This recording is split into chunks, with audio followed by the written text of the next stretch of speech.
Assalamualaikum warahmatullahi wabarakatuh. Selamat datang di Monos Property Channel.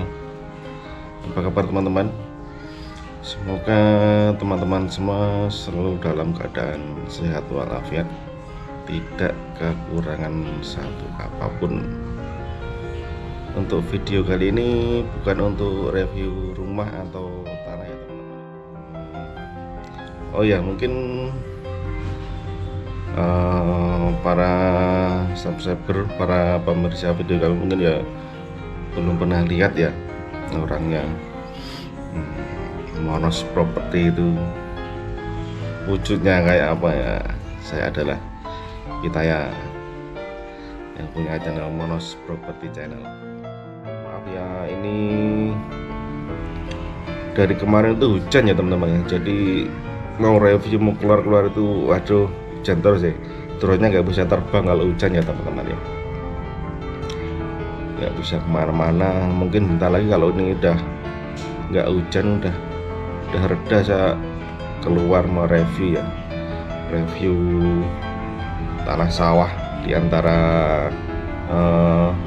jalan provinsi sama jalan Serandakan. Nah ini dari jalan provinsinya itu jaraknya 60 meter, terus dari jalan Serandakan, dari jalan nasionalnya ya kurang lebih 300 meter lah. Nanti coba kita ukur. Kali ini saya akan membahas tentang beli tanah itu pulung, kata orang Jawa ya teman-teman ya. Itu maknanya kayak apa, artinya kayak apa. Kalau menurut teman-teman pulung itu gimana ya teman-teman ya? Kalau menurut saya begini ya teman-teman ya. Pulung itu bisa diartikan berjodoh atau udah rezekinya. Kira-kira begitu ya teman-teman ya. Jadi di umpama mau beli, dikejar kayak apapun, disiapin uang berapapun, kalau belum pulungnya ya tidak dapat ya teman-teman ya. Tapi kebalikannya, dengan uang yang mungkin gimana ya, nggak masuk akal lah, mungkin dengan harga segitu, dengan uang segitu udah bisa beli tanah sesuai dengan keinginannya, sesuai dengan yang diinginkan. Saya juga pernah ada cerita kayak gini ya teman-teman ya. Waktu itu saya mau beli sawah di timurnya, agak selatan dikit, Pasar Jodong ya teman-teman ya. Waktu itu 2016, minta harganya itu 180 juta. Waktu itu aku punya uang 150 juta. Ya karena uangku segitu ya saya berani nawarnya ya segitu, 150 juta itu ya teman-teman. Dan pemiliknya bilang gini, wah maaf mas, ini udah ditawar 170 juta aja nggak saya kasih, saya pengennya 180 juta itu, bilang gitu ya teman-teman ya.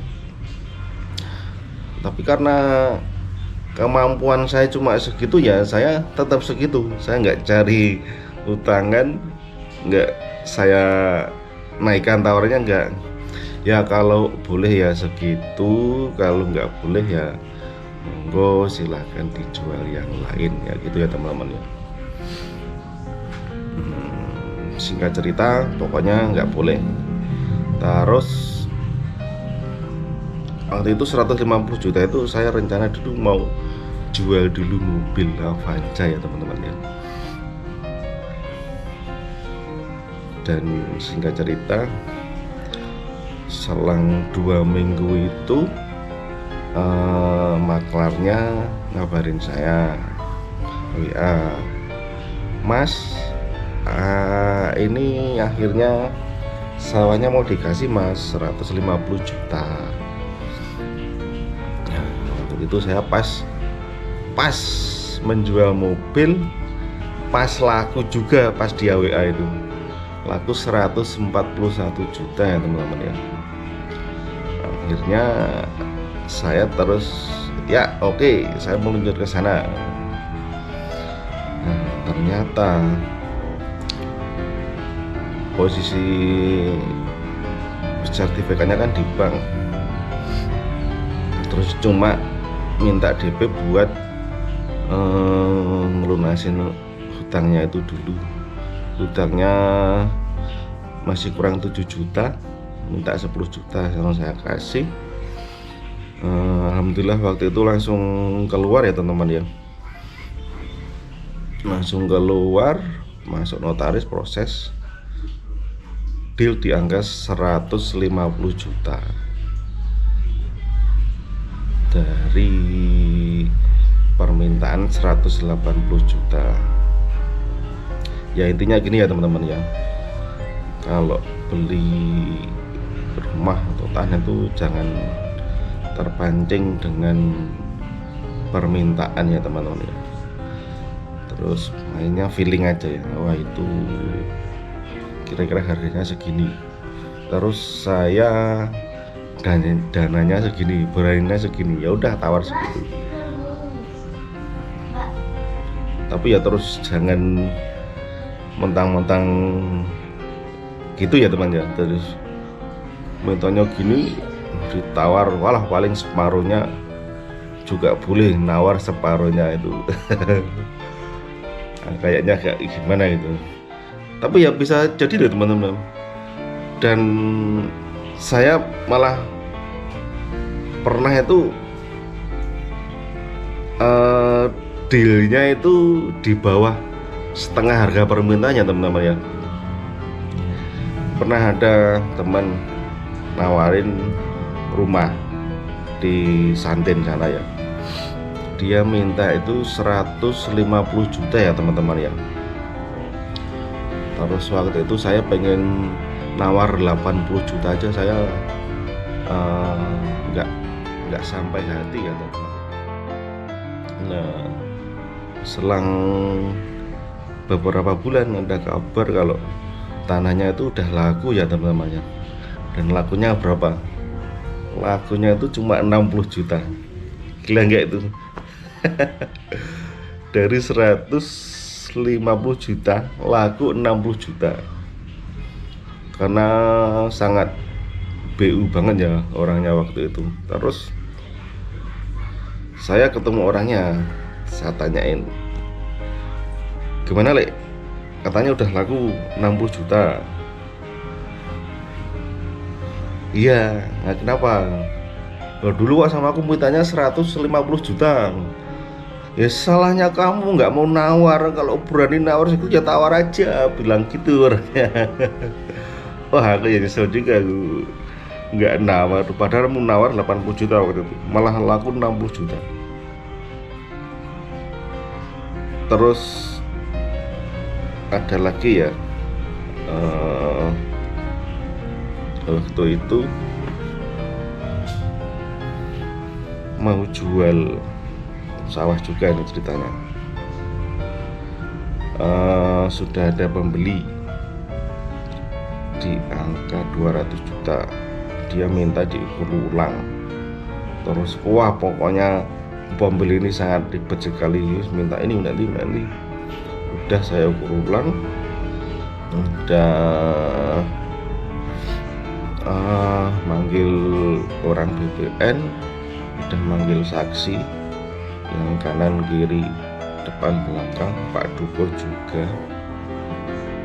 Akhirnya dia mundur, padahal udah sesuai itu, ukurannya udah sesuai, nggak ada masalah gitu loh. Mundurnya itu dia kan orang luar Jawa ya teman-teman ya. Kalau sawah kan harus satu kecamatan yang beli ya. Mau proses pindah itu alasannya ada aja. Padahal kalau dia mau proses pindah dulu, ngontrak, hitungannya ngontrak di situ gitu bisa sebenarnya. Akhirnya mundur dia. Terus malah laku dengan orang yang lain itu 213.500.000, malah beda 13 juta ya teman-teman ya. Nah itulah pulung, contohnya pulung kayak gitu. Kalau teman-teman gimana memaknai arti pulung itu kayak apa? Coba tulis di komentar ya teman-teman ya. Kalau menurut saya gitu ya teman-teman, pulung itu berjodoh, rezeki, sudah rezekinya. Mungkin sama halnya dengan ceritanya ini ya teman-teman ya, ceritanya Abdurrahman bin Auf, kalau pernah dengar ya di pengajian ya teman-teman ya. Abdurrahman bin Auf itu sahabatnya Nabi yang kaya raya, yang sangat dermawan.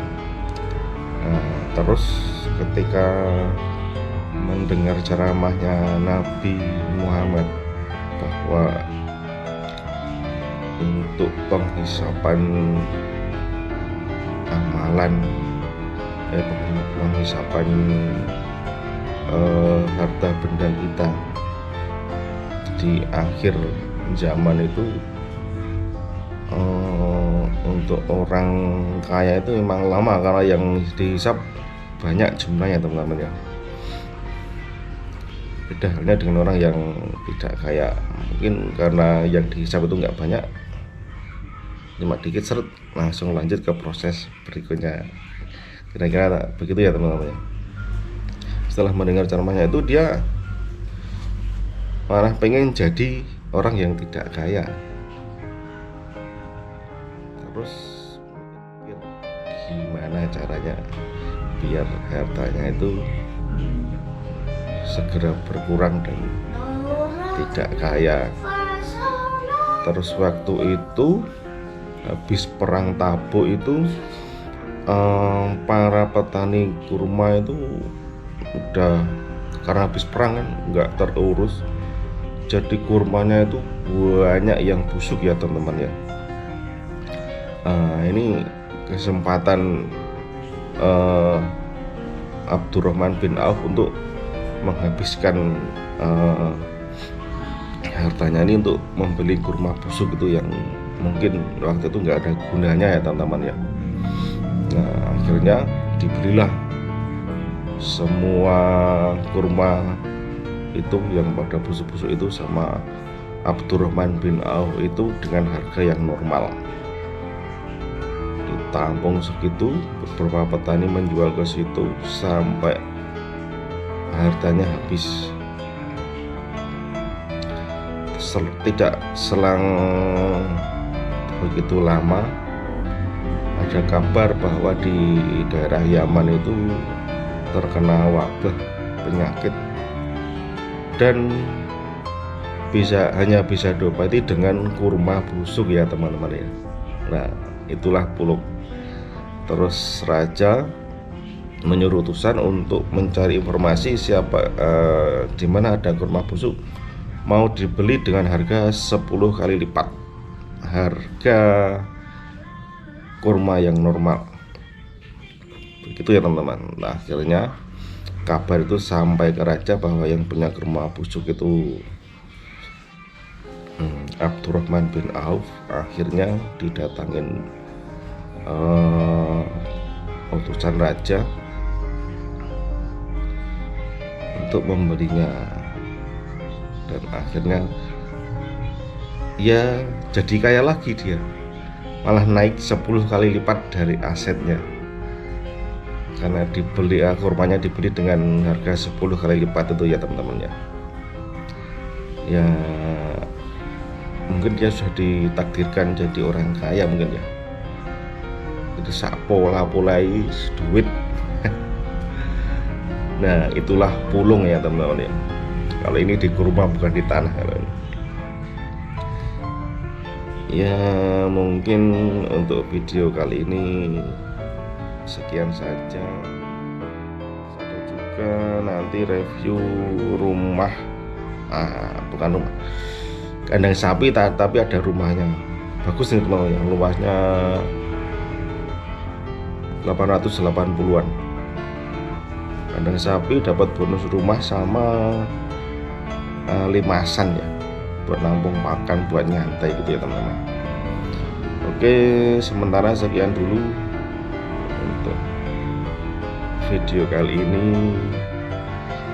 Terima kasih atas perhatiannya. Assalamualaikum warahmatullahi wabarakatuh.